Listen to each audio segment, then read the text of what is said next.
What's up, guys? Welcome back to the channel. What's one thing that every NHL and hockey fan loves? It's a good trade, right? Well, sometimes this can work out in the best of ways for a team, while other times, well, it can kind of blow up in their face. Well, today we're going to be looking back at some of the worst trades in the NHL from the past decade. These are trades that either went sideways for one team or just felt completely lopsided at the time, and then even as we look back on them, they still seem very lopsided. So if you guys have been enjoying the content lately and you want to see more videos like this, make sure you like the video now and subscribe to the channel. It'll let you guys know whenever I post fun new content like this, and let's get right into this one. First trade on my list today is between the Philadelphia Flyers and the Columbus Blue Jackets. Back when this trade happened, I think every hockey fan could agree that it was incredibly lopsided, and the more time that went on, the more it felt like one team completely dominated in this trade. This trade involved Jeff Carter going to the Columbus Blue Jackets in exchange for Jakub Voracek,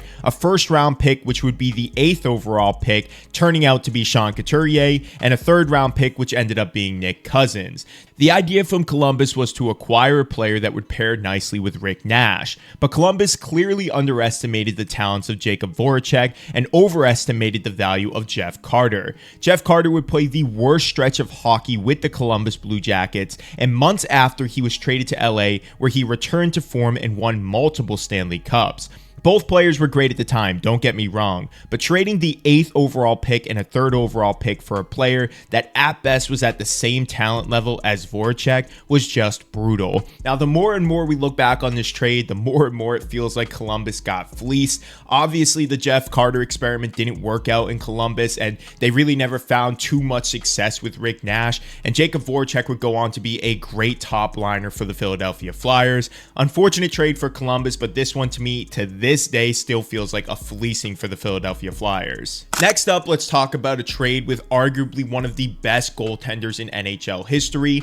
Roberto Luongo. Now, we're not going to be talking about the original trade that sent him from the Islanders to the Florida Panthers. No, we're actually going to be talking about the first time that the Florida Panthers traded Luongo, and that was to the Vancouver Canucks. This trade involved sending Todd Bertuzzi and a few players to the Panthers for Roberto Luongo and basically a player and a 6th-round pick. Luongo was made available because the Florida Panthers couldn't agree on a new contract, while Todd Bertuzzi needed a change of scenery after the Steve Moore incident. Bertuzzi would only play 7 games as a Panther, spending most of the season on the injured list, while Luongo went on to become the Canucks' all-time wins leader among goaltenders. Over his 8-season career with the Canucks, he won the William M. Jennings Trophy in 2011 and led the team to the Stanley Cup Finals, where they ultimately lost to the Bruins in a Game 7 matchup. Now, when this trade was first made, it really did shock a lot of hockey fans because Roberto Luongo had a ton of promise, and while it might not have been working out with Florida, it still felt like a strange move, especially for the players that the Panthers were getting back.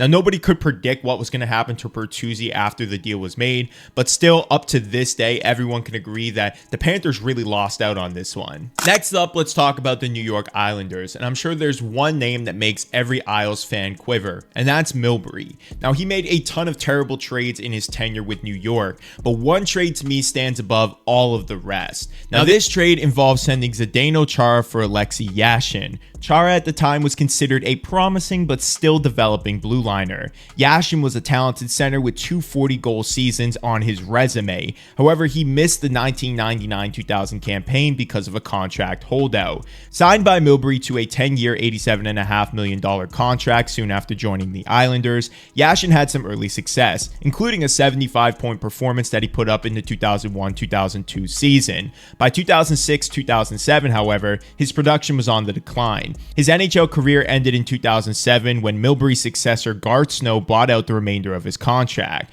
Meanwhile, Chara played 4 seasons with the Ottawa Senators as a pillar on their blue line. It was in Ottawa that he really started to shine on both ends of the ice, notching 146 points in 299 regular season games, averaging close to about 25 minutes per game. Chara legitimized himself as a great blue liner and a pretty solid 2-way two-way defenseman. As he continued to grow his game, he eventually left Ottawa in free agency to join the Boston Bruins, where he would have a ton of success becoming their captain and leading them to a Stanley Cup in 2011. His career would get better after that, winning a Norris Trophy and continuing to be one of the greatest faces in Boston Bruins history. Now, I know fans really hate Milbury, but was this one of the worst trades from him for the organization, or is there one that stands out above this? I just think giving away one of the best blue liners, arguably of the 2000s, is just one of the worst moves any GM could have possibly made. Next up, this includes the Minnesota Wild and the San Jose Sharks, dealing arguably one of the best offensive defensemen that existed in the 2000s and 2010s.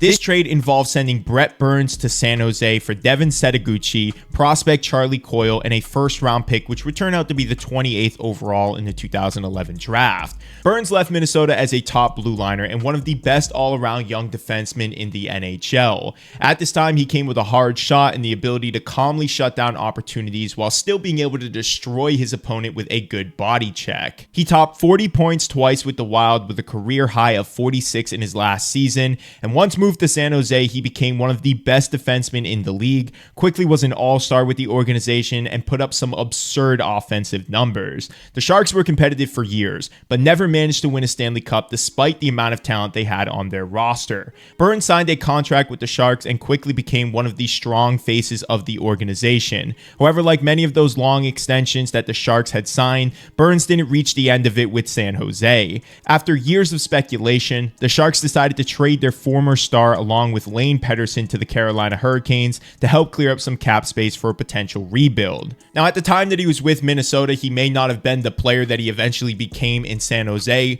but it was still unfortunate to see an organization like Minnesota move on from such a promising young defenseman way too early for a couple of pieces that, well, didn't exactly work out for the organization. Talking about the Minnesota side of this, things just weren't really that successful. Setoguchi played 2 years with the team, scoring 32 goals and 31 assists in 117 games played. The Wild would eventually trade him to Winnipeg in exchange for a 2014 second-round pick. The other piece in this deal was Charlie Coyle, who turned into a solid third-line power forward, continuing to improve offensively with the Wild, but never really made a significant impact. Eventually, he was traded to the Boston Bruins late in the 2018-19 season for Ryan Donato and a fifth-round pick, neither of these assets becoming a significant impact for the Minnesota Wild organization. Although both teams found a little bit of success with this move, neither winning a Stanley Cup in that stretch, I think we all can agree that San Jose won out in this one. Brent Burns became a top defenseman in the NHL, putting up some absurd offensive numbers too,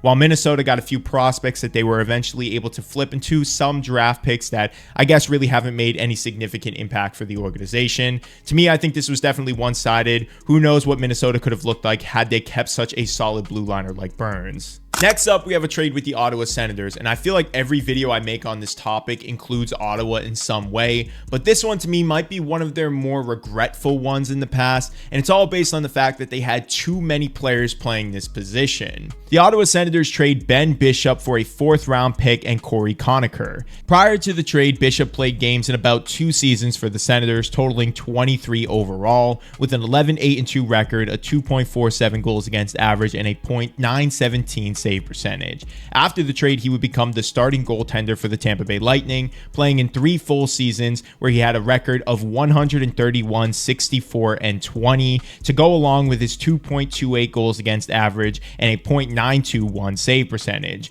He was also a 2-time Vezina finalist and a 2-time top 10 finalist for the Hart Trophy. Bishop was really the big reason the Lightning went to the Stanley Cup final in 2014-15 and had so much success during his tenure with the organization.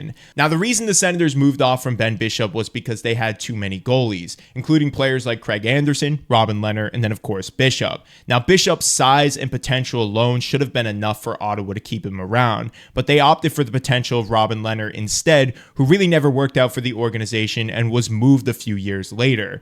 Ben Bishop would go on to have a successful career with both Dallas and Tampa Bay, and while Craig Anderson was solid with the organization, he was never able to win them a Stanley Cup. Still, I don't think they they should have moved off from Anderson. Clearly, Leonard was the right choice here. And I think every Ottawa fan kind of feels like they were robbed on this deal, picking two goalies who arguably were way worse than the guy they shipped out. Next up is an NHL player who has definitely made a name for themselves following their NHL career, and that's Ryan Whitney, the host of podcast Spit and Chicklets. Now, a lot of you guys may not know this, but he was involved in one of the worst trades in Anaheim Ducks history. Now, this trade was definitely tough to deal with if you were a Ducks fan. First off, they traded a pretty popular player in Chris Kunitz, who had been fairly productive for the team. Kunitz was an undrafted free agent by the Ducks in 2003. He then went on to break Paul Correa's Ducks record for most points in a season by a rookie with 41 points in 67 games in 2005-2006. Over the next 3 seasons, Kunitz became a staple in the Ducks lineup.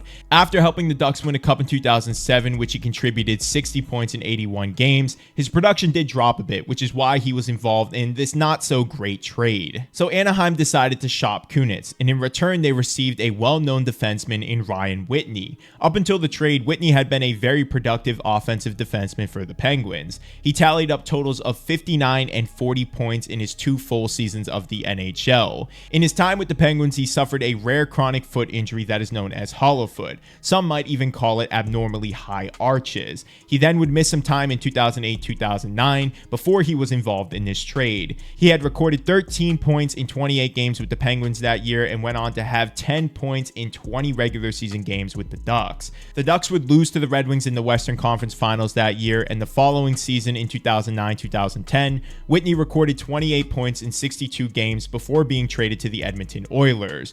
During his time with Anaheim, it just felt like Whitney never really fit in with the group, and what makes this trade so bad is that Chris Kunitz would go on to have a ton of success with the Penguins, becoming a fan favorite and a staple piece to their top 6 lineup. Not the worst trade in Ducks history, but it's definitely up there. And the last trade on my list involves the Boston Bruins and the Toronto Maple Leafs, a famous goaltending trade that every Toronto fan still regrets to this day. In June of 2006, John Ferguson Jr. made a trade for the Leafs involving Andrew Raycroft and Tuukka Rask. At the time, his incentive was that he possessed 2 top-end talent goaltenders in Justin Pogue and Rask, deciding that he could get more potential from Raycroft than he could from having 2 young guys that eventually would never be able to play together because they were both considered to be starters in the NHL. Raycroft played 1 full season with the Leafs, putting up below average numbers. Then in his second season with Toronto, he played in 19 games before being traded to Colorado. He was downright terrible with the Leafs, and the other answer that they had in their prospect, Justin Pogue, was no better. He went on to play a grand total of 7 career NHL games. He moved on to play in the Swedish Hockey League after that and retired in the 2022-23 season.